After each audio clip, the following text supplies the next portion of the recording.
అదేంటి 9 మంది పిల్లలు అన్నావు కదా అన్నాడు. కరాచీలో నువ్వు కట్టించావుగా, రావలపిండిలో ఇంకో సేట్ 4 కట్టించాడు, అమృత్సర్లో ఇంకొక ఆయన 5 కట్టించాడు, లాహోర్లో ఇంకొక ఆయన 3 కట్టించాడు.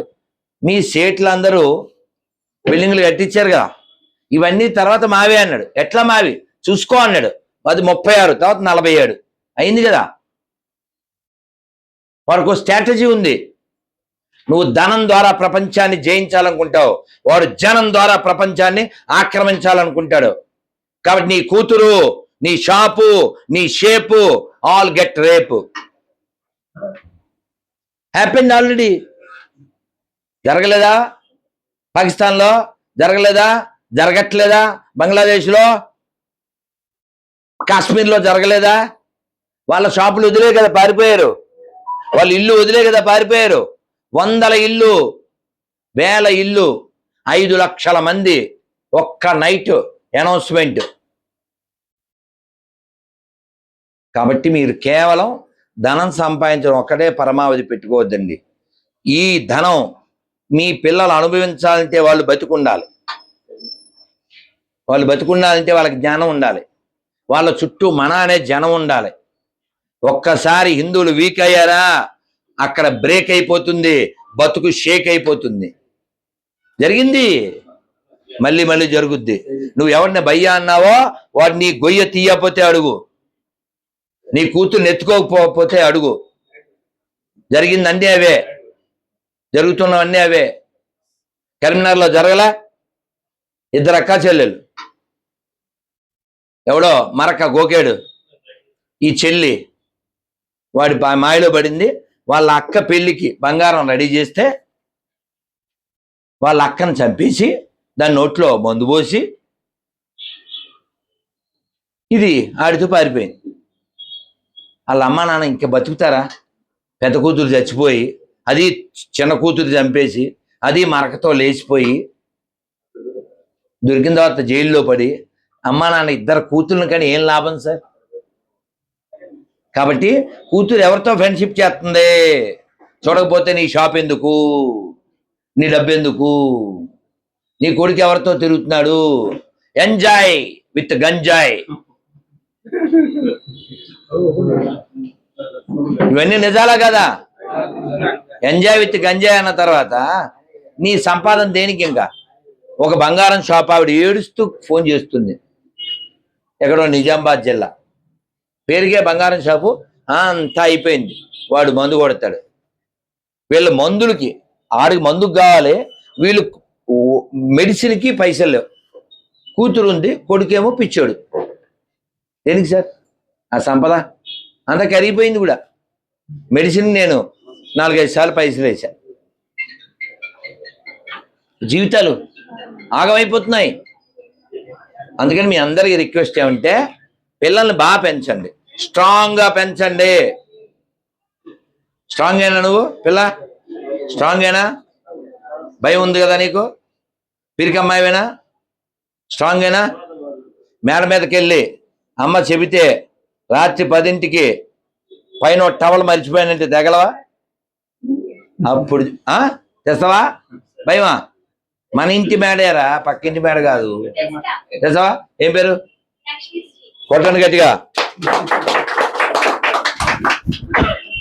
నీకు గిఫ్ట్ తర్వాతే నేను షిఫ్ట్, ఆ తర్వాత ఎక్కుతా లిఫ్ట్. నాన్న ప్లీజ్, మీరు కేవలం ఎర్నింగ్ అనుకోవద్దండి. ఎప్పుడొకప్పుడు ఇది బర్నింగ్ అయిపోతుంది. ₹1 పట్టుకెళ్ళం మనం. గురు గోవింద్ సింగ్ ఒక ఇంటికి వెళ్ళాడు, ఎందుకంటే వాళ్ళకు ఒక లెక్క ఉంది. ఎవడు ఎన్ని కోట్లు సంపాదిస్తే అన్ని జెండాలు కూర్చోవాడు. 7 జెండాలుంటే 7 కోట్లు, 11 ఉంటే 11 కోట్లు, ఇలా లెక్క. ఈయన బాగా ఎక్కువ జెండాలు ఎవడున్నా వాడి ఇంటికి వెళ్ళాడు. అది స్వామీజీ రండి అని బాగా కూర్చోబెట్టారు, సన్మానం చేశారు, కాళ్ళు కడిగారు, ఏవో చేశారు. అంతా అయిపోయింది, ఏదో తిన్నారు, అయిపోయింది. వస్తానయ్యా, ఇగో నీతో పని ఉంది, చిన్న పని. ఏం స్వామి చెప్పండి. ఆయన సూది తీసి, నేను త్వరలో చచ్చిపోతా, నెక్స్ట్ నువ్వు చచ్చిపోతావు కదా అంటే ఒక గ్యాప్ వచ్చి నువ్వు వచ్చేటప్పుడు ఇది తీసుకురా అన్నాడు. ఏం స్వామి ఖరాబ్ ఇట్లా అయిందా? ఏమన్నా పట్టుకొస్తాడు? ఏమన్నా పట్టుకెళ్తాడా? అసలు చూద్దామంటారు మీరు, ఎట్లా వస్తుంది అన్నాడు కదా.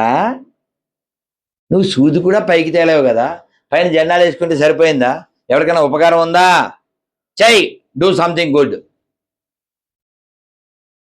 కాబట్టి ఖచ్చితంగా మీరు 100 రూపాయలు సంపాదిస్తే ఓ 10 రూపాయలు, 15 రూపాయలు, 20 రూపాయలు ఉపకారం చేయండి.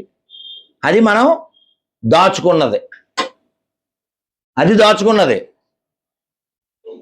మనం కేవలం దాచిపెట్టామనుకోండి, తాను తినక ఇతరులకు బెట్టక ధనము భూమి లోపల దాచి దాచి తుదకు దొంగలకిత్తురో దొరలకగునో భూషణ వికాస శ్రీ ధర్మపుర నివాస దుష్ట సంహార నరసింహ దురిత దూరా. ఏమన్నా అర్థమైందా? వాడు తిండో, ఇతరులు పెట్టడు. అహనా పెళ్ళంట కోట శ్రీనివాసరావు, లక్ష్మీపతి. అర్థమైందా? వాడు తిండో, వాడు తిండి ఇంకోటి పెట్టడు. భూమి లోపల ధనము దాచి దాచి తుదకు ఎవరికి ఇస్తారో, దొరలకిత్తురో దొంగలకిత్తురో. దొరలంటే గవర్నమెంట్, దొంగలంటే దొంగలు. ఇప్పుడు ఇద్దరు ఒకటైపోయింది, అది వేరే కథ. ఏదైందా? అదే అంతే కథ, రెండో ఒకటే. అది అట్లా అయింది. విషయం ఏంటన్నా, మీరు ఖచ్చితంగా లోపల రిచ్గా ఉండాలి. కేవలం బయట రిచ్ కాదండి, లోపల రిచ్గా ఉండాలి. లోపల రిచ్నెస్ అంటే ప్రహ్లాదుల్లా ఉండడం. ప్రహ్లాదుడు రాజుగారు అబ్బాయిగా, రిచ్చేగా. కానీ ఆ పిల్లోని తీసుకెళ్ళి జైల్లో పడేశారు, నిప్పుల్లో పడేశారు, నీళ్ళలో పడేశారు, పావుల ముందు పడేశారు, సింహాల ముందు పడేశారు, విషం పోశారు, నిప్పుల్లో పడేశారు. షేకేడా? మరి మనము బంగారం కొట్టు ఉండొచ్చు, వెండి కొట్టు ఉండొచ్చు, పెద్ద బిజినెస్ ఉంటుంది, మోకాళ్ళ నిప్పులు తగ్గట్లేదు. పని మనిషి చెప్పుద్ది, అయ్యగారు మా పాస్టర్ ప్రార్థన చేస్తే అంతా బాగైపోద్ది. అంతే. ఈ ఎదవ ఇంతకాలం నన్ను ఆదరించింది ఎవరు, నన్ను పోషించింది ఎవరు, ఇవన్నీ మర్చిపోయి ఇలా తయారైపోతాడు. వీడితో మళ్ళీ ఇంట్లో వాళ్ళు పేరు మాత్రం అదే పేరు ఉంటుంది, రమేష్, రాంబాబు, సుబ్రహ్మణ్యం. ప్రసాదం పెడితే తిండం. ఏమొచ్చింది వీడికి? ఏమైంది? వాడికి ధర్మం ఎక్కలేదు, వాడి ధర్మం ఎక్కలేదు, దరిద్రం ఎక్కింది. అందుకని హరే కృష్ణ, ధర్మం ధర్మం ధర్మం కోసం, దేశం కోసం ఉపయోగపడిన దేహమైన ధనమైన